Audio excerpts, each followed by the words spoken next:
Hi, I'm Danny Ramos, and welcome to this week's edition of Hispanic Speak Out TV. We've been on the air for over 16 years in Central Florida, discussing issues that are very important to your communities. And part of that is to educate voters as to who's running for office, why they're running for office, and how they stand on issues compared to the people they're running against. So today, we have our continued programming with Bill Garlington. Bill Garlington is an independent who is a conservative, and he's running against Stephanie Murphy, who is an extreme liberal, and she is the congresswoman in District 7. So let's start again, and we've covered many issues in the past programs, the past two programs, which you can go to the Hispanic Achiever website, or you can go to Bill's website, because both those websites are going to have the three segments that we did with Bill, covering all of the specific issues that that we compare him from Stephanie Murphy's reign in her congressional seat. So we're going to continue with that. So, okay, Bill, your vision as a congressman, what can you just cover that real quick? Well, if you go to my website, which is BillGarlingtonForCongress.com, you will see my mission statement, and my mission statement is basically to ensure that every American citizen, regardless of race, creed, sexual orientation, gender, has the opportunity to be free from the tyranny of the federal government. And my mission is to empower those same individuals from what I call the bondage of the federal government. So I just want to quickly say that the reason I'm running for United States House Representative is because that's where the problem lies, in Washington, D.C. The federal government over the last century has grown enormously. And each year it grows, we lose, in my opinion, the freedoms that the founding fathers gave us 230 plus years ago.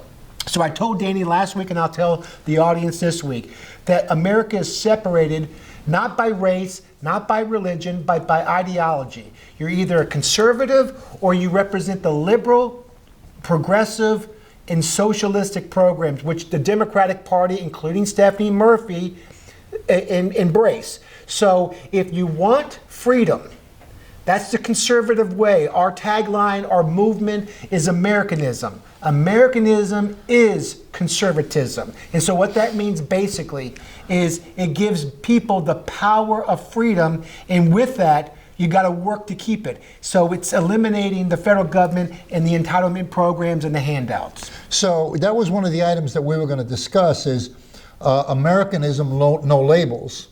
Correct. Okay. No labels or identity politics. So for the last 20, 30 years, PC has been the word of the day, if you will. Okay, so think about it.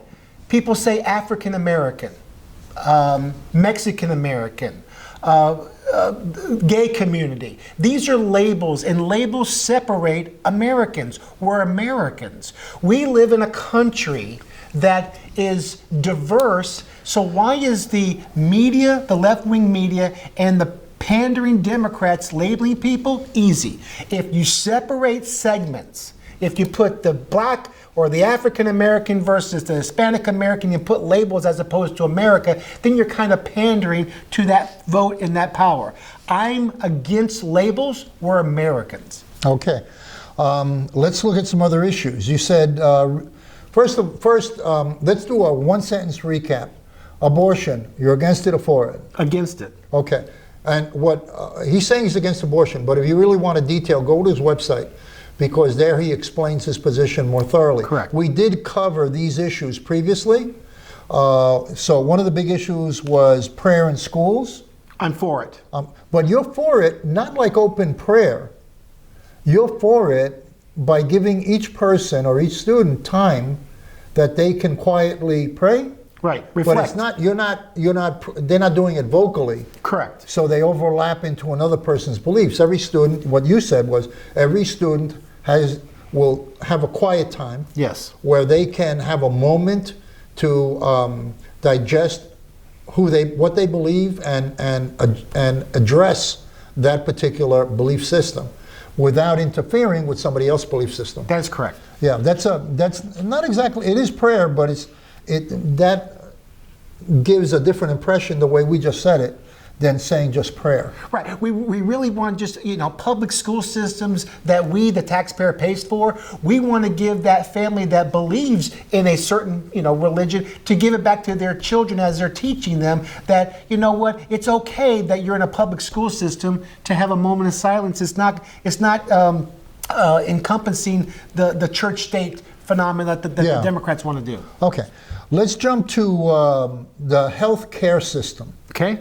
Now, you said multi-payer health care. Let's talk a little bit about the health care system. Okay. The Democratic Party, like Bernie Sanders, wants health care single payer.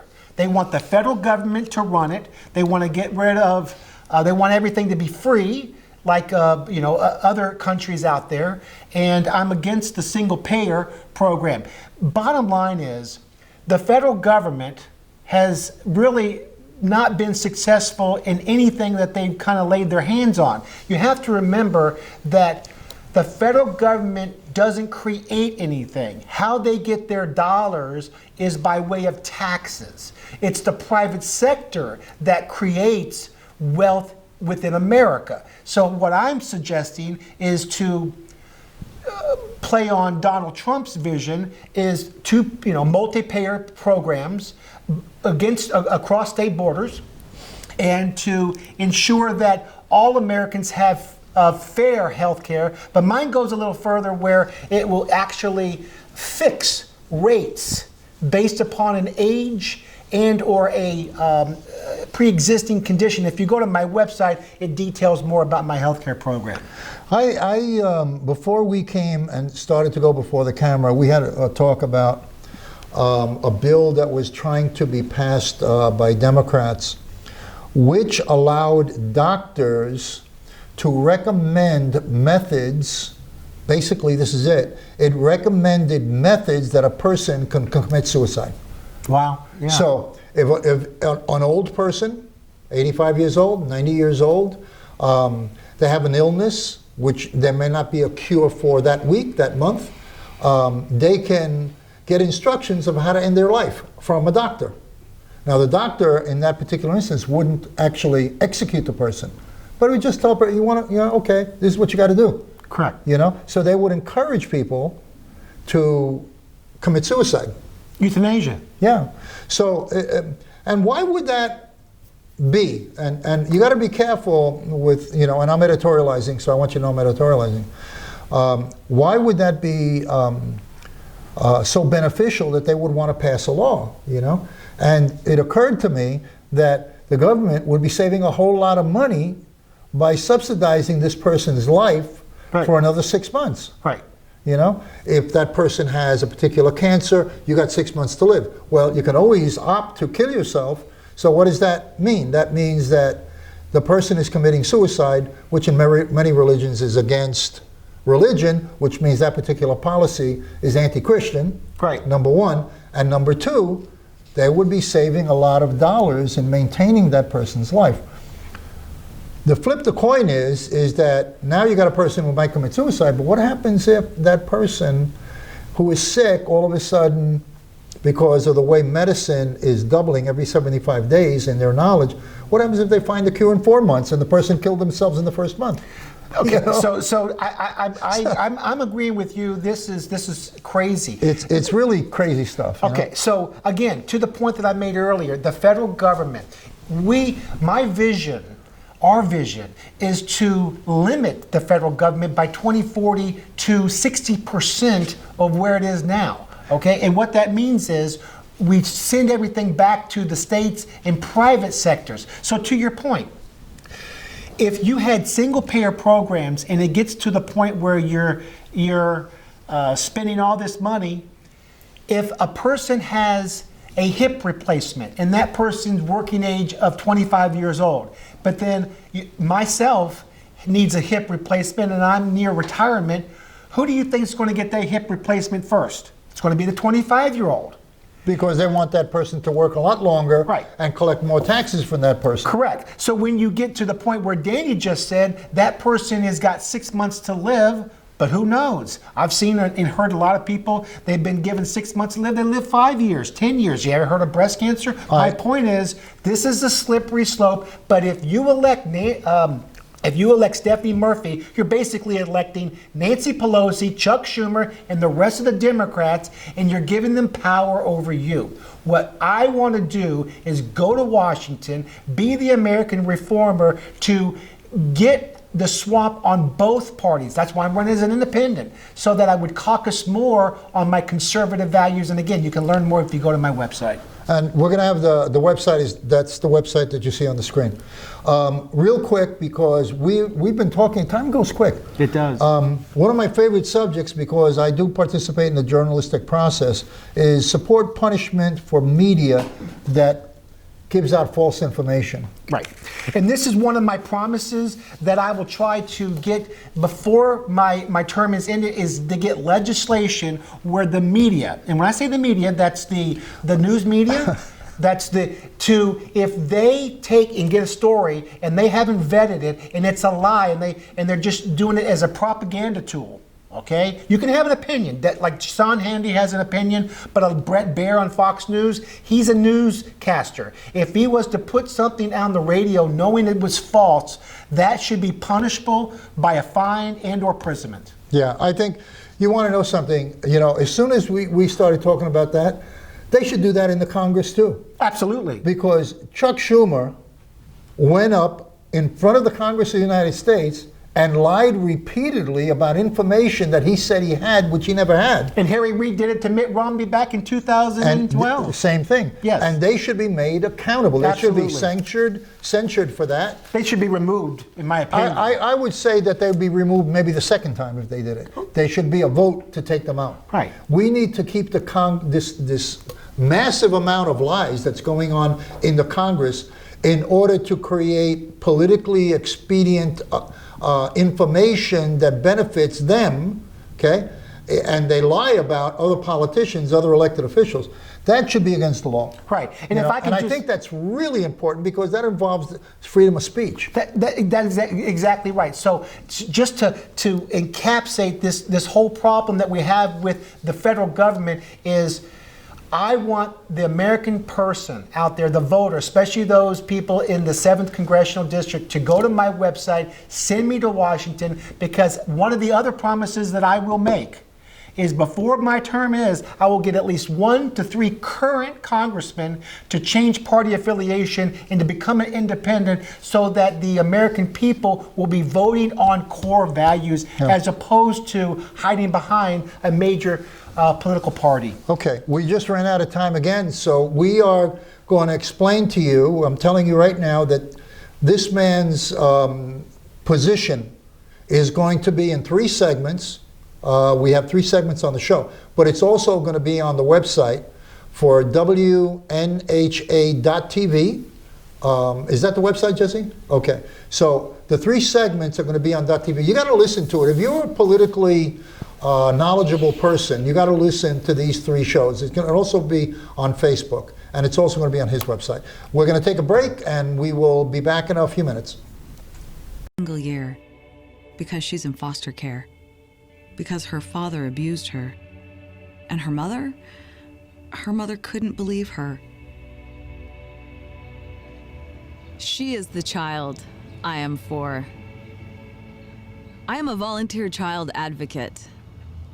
I am you. Florida residents call toll-free 866-341-1425. Motor Trend Orlando. Check it out at mtorlando.com or visit our 35,000-foot indoor showroom today. Motor Trend Orlando. Welcome back to Hispanic Speak Out. We are here, if you're just cutting into our show, we're here with Frank de Verona, who was at the Bay of Pigs invasion.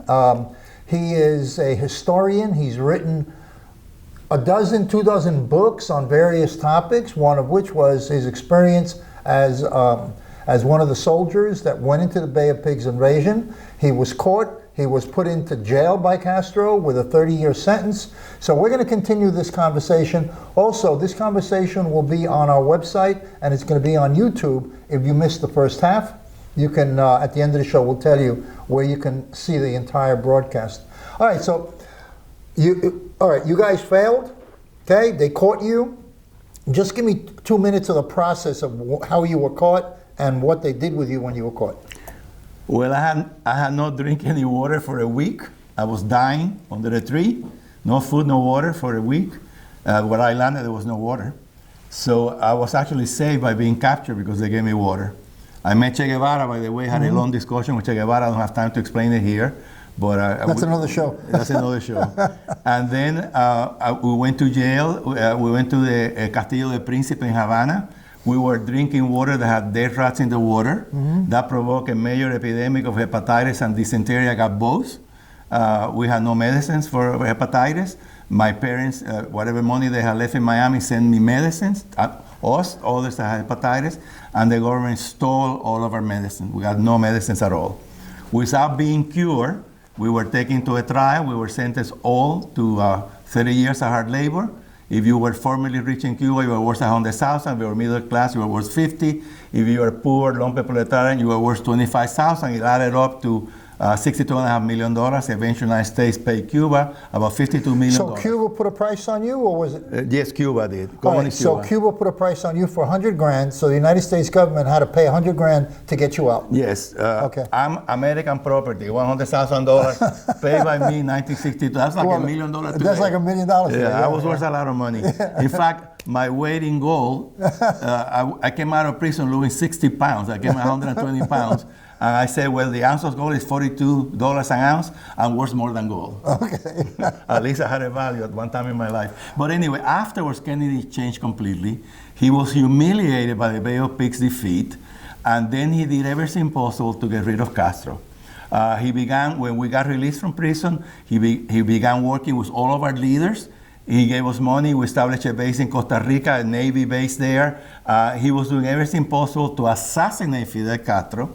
And Castro, of course, was aware of that. And then Fidel Castro, disgruntled KGB agents, the U.S. Mafia, assassinated President Kennedy. That's in my book. I have a book available on Amazon for $25. Right now, the book is on the screen. Yeah. So you can see the book and the website of where you can order the book. It's Amazon, $25. Okay, good. Anyway, so Kennedy did change. And I forgive him for what he did because he paid with his life. I had 2 rotten years of my life. What you're saying is that JFK was assassinated as a direct result of the Bay of Pigs invasion's failure. Absolutely. And that the people or the entities that were involved were the KGB. Yes. Who else? The KGB disgruntled agents. The reason why the KGB was Khrushchev wanted to assassinate Kennedy, and he sent Lee Harvey Oswald here, a KGB agent, to do just that. But then he got cold feet. He said, my God, they're going to find out I assassinated the US president. It might provoke World War III. He sent the order to Oswald, stand down, don't do it.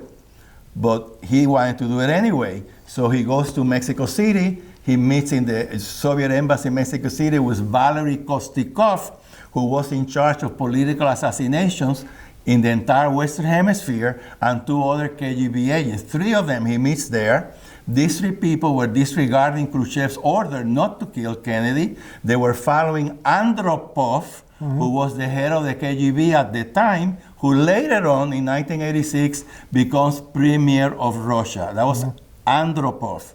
So he tells the 3 KGB agents, assassinate the president. They were Stalinists, they were angry because when the missile crisis came, they had to take all the weapons back to Russia. When he had said, no, we're going to put the missiles in Cuba, and Kennedy's not going to do anything about it, they had to bring them back. All of those things angered them. To us, the Cuban Missile Crisis, to the Cubans, was a failure because it left the regime intact. But to the Stalinists, they were very upset at Khrushchev. Eventually, they get rid of Khrushchev. Yeah. But anyway, so these disgruntled agents, against the orders of Khrushchev, with Andropov in the KGB, decided to assassinate Castro. So the mafia wanted to kill Kennedy because his father is in a book called The Dark Side of Camelot by Seymour. He's a Pulitzer Prize author. That book is inside my book, always explaining that. The father of the Kennedy meets in 1959 in Chicago with Sam Giancana, the head of the mafia, and says, help my son be elected president, and you have a free range as long as he's president. So the mafia cheats all over the United States. Nixon won the election. They steal the election for Richard Nixon. They cheated everywhere in the United States. The Teamster did that. Santos Traficante, the mafia leader from Miami. Carlos Marcelo, the mafia leader from Louisiana, Mississippi, and Texas. Johnny Rosselli from Las Vegas. Sam Giancana for Chicago. The Teamsters. Hoffa, all of these people cheated in the election. But then what happens? They put Robert Kennedy, Attorney General, and the people that put John Kennedy in the office, now his brother, the Attorney General, is putting him in jail. So the mafia felt betrayed by Robert and John Kennedy. So they wanted to kill them both, and eventually both of them are assassinated. So so it was the mafia involved. Fidel Castro always worked with the mafia. When he was in the Sierra Maestra Mountains, he had connection with the mafia. When he came to power, he would tell the mafia, put me guns in Venezuela, guns in Panama. He would pay the mafia for money. He bought a state-of-the-art surveillance equipment from the assassin of Oswald, Ruby. Ruby worked for Cuban intelligence. Jack Ruby worked for Cuban intelligence. He gave Cuba, in 1959, stolen from the military, state-of-the-art surveillance equipment. That's why he put everybody in jail in Cuba. He had what the United States had in 1959. He sold it to the Soviet Union for money. Castro doesn't give anything away, Fidel Castro, for money. So that's why the Soviet Union also did very well using our own state surveillance equipment. So Castro had those connections with the mafia, always. You're saying that there was guys in the grassy knoll. Yes, 3 Cubans were there. Those guys were Cubans. Absolutely. Okay, and what was their history? What was their background? So you're saying that Lee Harvey Oswald did get off a shot from the book depository. Yes. Right? Yes. But the killing shot came from the grassy knoll? Exactly. The shot that killed Kennedy came from the front. Governor Conley of Texas was severely wounded by Lee Harvey Oswald. He did shoot. But the bullet that killed President Kennedy came from the grassy knoll in front, right here in the head. And there were 3 Cubans in the grassy knoll. I don't know if they were shooting or they were there with the other mafia people. But one of the Cubans that was there, by the name of Escalante, he was 24-year-old at the time. Later, he becomes head of the G2 in Cuba, head of the intelligence service of Cuba. And he was there. In fact, they were following Kennedy, trying to kill him in different places. In different places, they were trying to kill him. And they finally got him in Dallas. He made a mistake by not covering, the limousine with an anti-bullet thing. Very stupid mistake, because he should have known that the people were trying to. Fidel Castro sent messages to President Kennedy. He said one time in a speech, the Kennedy brothers are trying to assassinate me in Cuba, but let them be known that the arm of the revolution can get them in Washington also. He said that in public. He said it more than once. He knew the Kennedy was trying to assassinate him, and he actually assassinated him in self-defense. Okay. Fidel Castro. All right. So now we are at a turning point. Well, let me back up a little bit. Do you think that Cuba will ever go back to what it was? Because it was a great center. It was the crossroads of the Americas. Very Cuba. prosperous in 1950. Extremely prosperous. Very prosperous. We had a high literacy rate, 80%. The stupid Bernie Sanders had just stated that, one of the great things that Fidel Castro was teaching the Cubans to read and write. No, we were at the top of Latin America in reading and writing. We had a great universities all over Cuba. Cuba was a very prosperous country in the 50s, and now look at Cuba today. We're competing with Haiti to see who has the lowest standard of living. People in Cuba are eating cats and dogs. There's not enough food in Cuba. Cuba is now, thanks to the President of the States, President Trump, he has done strong sanctions to Cuba. All the things he have done are things that we have asked him to do. We gave him, we received him at the Bay of Pigs. You were there. You were there when he came to speak to us before the election. We endorsed him. We were very grateful to us. I gave him the insignia de brigade, by the way, because I was the only person working full-time in the Trump campaign who was a Bay of Pigs veteran. But anyway, Cuba today is entering a special period. They are putting squeeze on Venezuela so they cannot send all those oils for free that Cuba gets. So there's shortages of gasoline in Cuba, cooking oil. In Santiago de Cuba, people don't have food to eat. They have no What do you medicine. think will cause the Cuba of today to collapse politically? The squeeze on the United States, Yeah. that would cause Cuba to collapse. Yeah.